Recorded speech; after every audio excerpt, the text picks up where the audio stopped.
ശബരിമലയിലെ സ്വർണ്ണപ്പാളികൾ അനധികൃതമായി കടത്തിയെന്ന അതീവ ഗുരുതരമായ കേസിൽ അന്വേഷണം മുൻ ഭരണസമിതിയിലേക്ക്. മുൻ Travancore Devaswom board president PS Prasanth, മുൻ ബോർഡ് അംഗം അജികുമാർ എന്നിവർക്ക് SIT നോട്ടീസ് അയച്ചു. അടുത്തയാഴ്ച ചോദ്യം ചെയ്യലിന് നേരിട്ട് ഹാജരാകാനാണ് ഇരുവരോടും ആവശ്യപ്പെട്ടിരിക്കുന്നത്.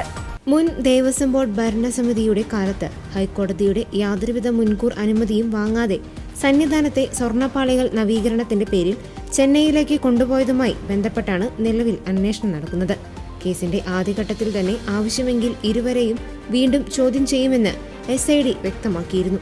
ഇതിന്റെ തുടർച്ചയായാണ് ഇപ്പോൾ അടിയന്തരമായി നോട്ടീസ് അയച്ചിരിക്കുന്നത്. ഹൈക്കോടതിയുടെ കർശന നിർദ്ദേശപ്രകാരം കേസിൽ കൂടുതൽ ശാസ്ത്രീയ തെളിവുകൾ കണ്ടെത്തുന്നതിനായി പ്രത്യേക അന്വേഷണ സംഘം നാളെ ശബരിമലയിലെത്തും. സന്നിധാനത്ത് നിന്ന് സ്വർണ്ണപ്പാളികളുടെ പുതിയ സാമ്പിളുകൾ സംഘം ശേഖരിക്കും. കേസിൽ ഇതുവരെ കുറ്റപത്രം സമർപ്പിച്ചിട്ടില്ലാത്തതിനാൽ നാളെ ശേഖരിക്കുന്ന പുതിയ സാമ്പിളുകളുടെ പരിശോധനാ ഫലം പുറത്തുവരുന്നതോടെ അന്തിമഘട്ട നടപടികളിലേക്ക് കടക്കാനാണ് SIDയുടെ നീക്കം. തെളിവുകൾ കൃത്യമായി ക്രോഡീകരിച്ച ശേഷം വൈകാതെ തന്നെ കോടതിയിൽ കുറ്റപത്രം സമർപ്പിക്കും. തിരുവിതാംകൂർ ദേവസ്വം ബോർഡിന്റെ മുൻ തലപ്പത്തിരുന്നവർക്കെതിരെ തന്നെ അന്വേഷണം ശക്തമാകുന്നത് കേസിന്റെ ഗൗരവം വർദ്ധിപ്പിക്കുകയാണ്.